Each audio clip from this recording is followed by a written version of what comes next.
What if the condition for marriage was a foot race? More specifically, what if beating me meant you got to marry me, but losing meant you paid with your life?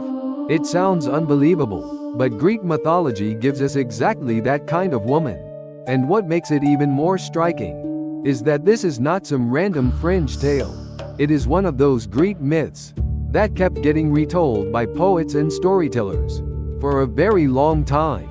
The woman at the center of it is Atalanta, a woman men came to court only to find themselves risking far more than heartbreak, a woman no man could beat fairly, and in the end, even when she loses, she never really feels defeated. Picture the scene for a second. A wide open field, a starting line drawn across the ground, young men standing there, trying to steady their breathing, while a crowd watches in silence. But this is not a festival. It is not a game. It is a contest to win a bride, and at the same time, something much darker. Their opponent is Atalanta. In Greek myth, she is fast. Not just quick, almost impossibly fast. The details change depending on the version, but one thing stays the same. Atalanta is usually described as the swiftest woman alive. And what matters here is that she is not just a woman who can run. She hunts, she shoots, she stands beside heroes. She does not back down from danger. So why would someone like that turn marriage into a race? To understand that, we have to go back to the beginning of her story. In many versions of the myth, Atalanta was not welcomed at birth. Her father wanted a son, not a daughter, and he abandoned her. Even now, that part feels cold. From the day she was born, she was disappointment to someone. But Greek myth takes a strange turn here. The child does not die. The story says a bear nursed her. Later, hunters found her and raised her. It is such a strange image that it stays with you. Human society pushed her out. Nature took her in first. That is how Atalanta grows up. She learns the rules of the wild before the rules of a household. No one is there to hand her safety. No one is there to praise her into strength. She has to survive on her own terms. And I think that is one reason this story hits so hard. Sometimes the people who were least wanted are the ones who become the hardest to control. As Atalanta grows older, her name spreads. In Greek mythology, she is not just beautiful. She is dangerous. Some stories say 2 centaurs tried to overpower her, and she killed them with her arrows. She is also linked to the famous Calydonian Boar hunt, one of the great monster hunts in Greek myth. In that story, Atalanta is said to have drawn first blood. In other words, she lands the first true strike. That matters, because the world of Greek myth is usually built around male heroes. Atalanta is not just standing near them. She proves she belongs there. And that is where the irony begins. In the wild, she is free. But once she is pulled back into the world of family, bloodline, and marriage, that freedom is immediately challenged. Her father recognizes her and wants to place her back inside his world. And Atalanta answers with a rule that feels both shocking and perfectly precise. If you want to marry me, beat me in a race. If you lose, you die. It is brutal, yes, but it is also deeply honest. Atalanta must have known that many of the men who wanted her did not truly want her as a person. They wanted to possess her. So she turns the whole thing into a test. Not of sweet words, not of promises, not of status. A test of ability, in the most direct way possible. If you want me, prove you can catch me. And the results are devastating. Suitor after suitor steps forward. Suitor after suitor fails. The versions differ in the details, but the core of the story stays the same. No one can beat Atalanta. And there is something strangely satisfying about that. In so many myths, women become prizes. They are something to be won. Something handed over at the end. But here, the pattern flips. The men line up. The woman sets the standard. The men are not the ones doing the choosing. They have to pass through her speed to have any chance at all. That may be one reason the myth still feels so memorable. For a moment, the usual order gets turned upside down. And people tend to remember stories that do that. But Greek mythology rarely lets that kind of victory stand untouched. At this point, one man steps into the story. His name is Hippomenes, though some versions use a different name. The name matters less than what he does. He sees Atalanta and wants her. Some versions frame it as love at first sight. Others make it feel more like fascination or reckless desire. Either way, he chooses to race. And then he realizes something very quickly. He cannot beat her fairly. That part, strangely enough, is the most honest thing about him. The problem is what comes next. Since he cannot win with speed, he goes to the goddess of love for help. Aphrodite gives him 3 golden apples. And from here, the story becomes painfully human. When strength is not enough, people turn to tricks. When skill is not enough, they try to break the other person's focus. They look for the weak point. And to me, that is what makes this part of the myth feel so unsettling. The strongest people do not always fall because someone is stronger. Sometimes they fall because of one moment of distraction, one hesitation, one glance in the wrong direction.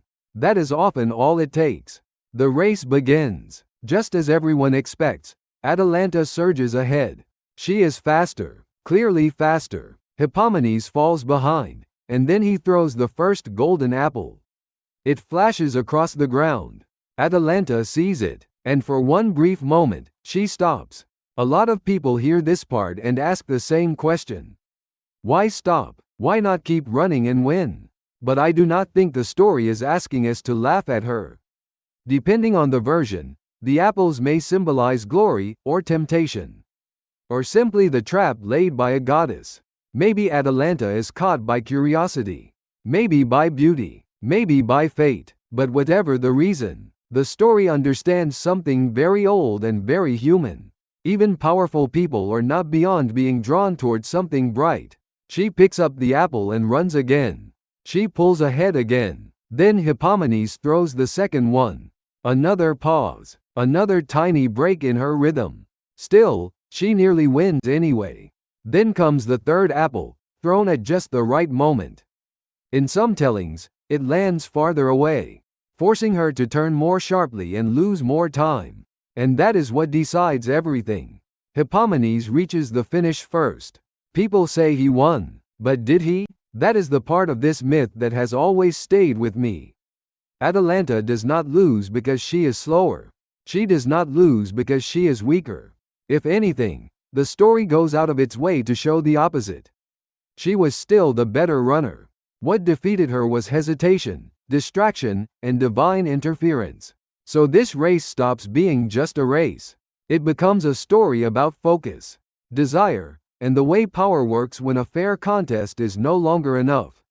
In other words, no one could beat her honestly. So the myth stops asking for an honest victory. And if the story ended with a happy marriage, that would already be a lot to think about. But Greek myth almost never stays that simple. Hippomenes and Atalanta do marry. But that is not the end. In fact, it leads straight into something even stranger. Different versions give different reasons. In one, Hippomenes forgets to thank Aphrodite for helping him. In another, the two are overcome by desire in a sacred place and offend the gods. Either way, the outcome is the same.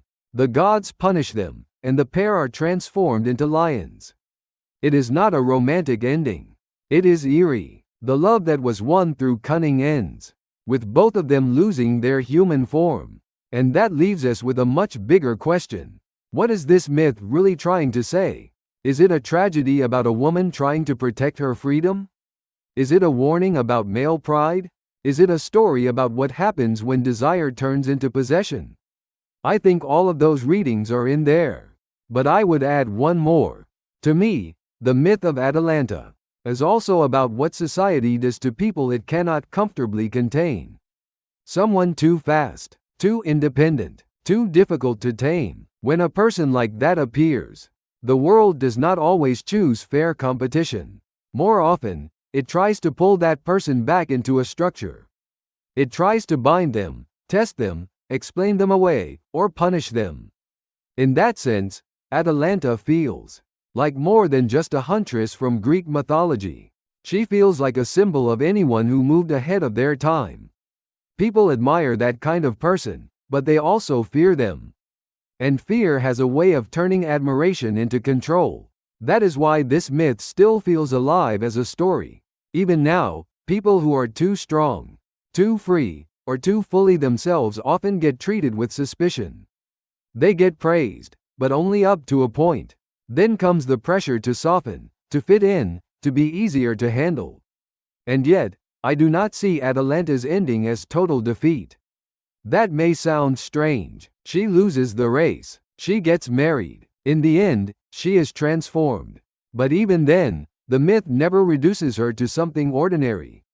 She remains intense. She remains dangerous. She remains unforgettable. The world of the story may manage to make her a wife, but it never makes her small.